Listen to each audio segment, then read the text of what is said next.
Tere päevast, superstaarid! Täna räägin sellest, miks sellel ei ole mitte mingit vahet. Kas sa valid või pooldad Eestis konservatiive või liberaale.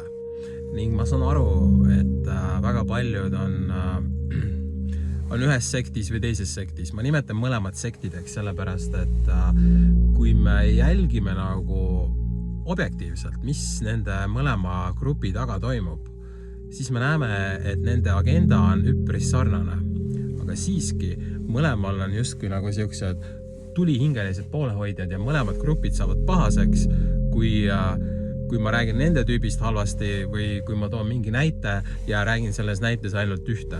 Näiteks viimasel ajal ma olen saanud kriitikat, et miks ma tümitan ainult konservatiive ja Eesti puhul nagu näiteks EKRE-t. Ma toon siis näite, ma selgitan, kuigi ma olen seda 100 korda varem teinud, aga let's go. Nii. Küsime, pigem uurime niipidi, alustame sellest, mis on vahet Eestis Reformierakonnal või konservatiividel? Mis see, nagu see suurim vahe on? Igaüks võib seda oma ette mõelda, aga ma toon näited oma enda elust.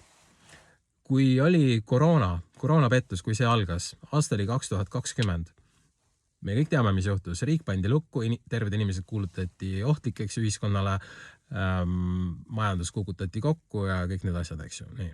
Kes oli Eestis valitsuses? Keskerakond, Keskerakond, EKRE ja Isamaa. Ehk siis nagu konservatiivne valitsus oli Eestis.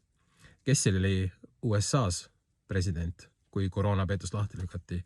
Donald Trump. Nii. Mis mitte Ukrainas, Ungaris toimus? Seal oli Viktor Orban. Nii. Ehk siis need võimsad konservatiivsed mehed olid kõik valitsuses, nii siin ja seal, Saksamaal, Vegaanid ja Austrias igal pool, kes läksid selle koroonapettuse õnge. Nii. Ja ühtepidi võib ju andestada, selles suhtes, ma olen kõigile andestanud, see asi ei ole üldse selles. Ma räägin ainult see, mis olukorras me täna oleme. Nii. Ma saan aru, et inimesed võib-olla natukene kergeusklikud ja meedia surve on suur ja ma saan oma loogikas, ma saan aru, miks keegi võib langeda selle asja pettuseks või ohvriks, eks ju. Aga probleem on nüüd selles, et kui sa oled avatud mõtlemisega ja see ole konservatiiv, sa vaata, mida konservatiiv tähendab, et sa vaatad kõiki näpu otsaga konservatiivselt, eks ju. Sest tegelikult, keda huvitas, sai esimesest päevast alates aru, et koroona on pettus, sest infot selle kohta oli piisavalt. Telegram kirjutas sellest Eestis, mujal maailmas oli David Icke ja ühesõnaga kõik need põhimehed, need kirjutasid esimesest päevast alates kogu asi on hoax. Nii. Siis kuidas on võimalik, et Eestis oli see koalitsioon, Keskerakond, EKRE ja Isamaa aasta aega surusid seda koroonapettust peale. Lihtsalt mõelge oma peas loogiliselt see valmis. Okei, nii. Siis toimus valitsuse vahetus. Valitsusse läks siis Reform, sotsid ja vist oli see Eesti 200.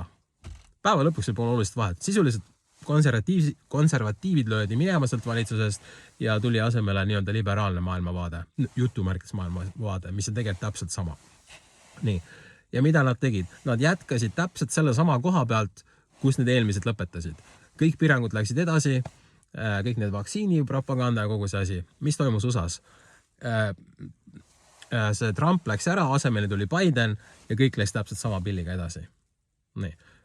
Siis ma küsin, mis seal siis vahet on, kumb erakond seal on? Sest me ei räägi suvalisest asjast, me räägime ajaloo suurimast inimsuse vastasest kuriteost, mille neelasid alla nii konservatiivid kui liberaalid. Nii.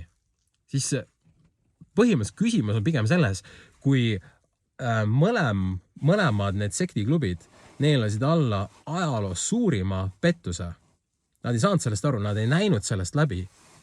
Siis mis peaks ajendama ükskõik mis inimest valima nüüd ükskõik kumba poole vahel? Miks sa oled konservatiiv või toetad need Eesti konservatiivsed erakondasi, kui nad olid niivõrd rumalad, et nad ei näinud läbi kõige suuremast pettusest ajaloos? Miks sa oled liberaal, miks sa toetad Eesti liberaalsed erakondasi, kui nemad ei olnud võimelised läbi nägema ajaloos suurimast pettusest? Ja mõlemad, nii liberaalid kui konservatiivid, surusid üheskoos oma rahvale peale selle kaose. Mille tulemus me teame, eks ju, 10 000 surnud või vigastatud, eks ju, majandusele tekitatud miljardites kahju, mida kõik üheskoos kinni maksame uute maksude, maksutõusude ja inflatsiooni näol, siis miks peaks keegi toetama ükskõik kumbat seltskonda? Mis selle point on? Aga okei, lähme edasi. Meil on, eks ju, 9/11, kes on võib-olla noorem, ei tea, eks ju, aga põhimõtteliselt aastal 2001 toimus ajaloo suurim sõjaline konflikt või siuke lavastus, intsident, mille korraldas see jõud, kes kontrollib kõiki riike, aga põhimõtteliselt sündmus toimus USA-st, lasti õhku need maailma kaubanduskeskuse tornid, väidetavalt kaaperdati lennukid ja pärast seda kutsuti põhimõtteliselt kogu lääne ühiskond sõtta selle Iraani ja Iraagi ja Afganistani vastu sisuliselt. See on lühikokkuvõte nii.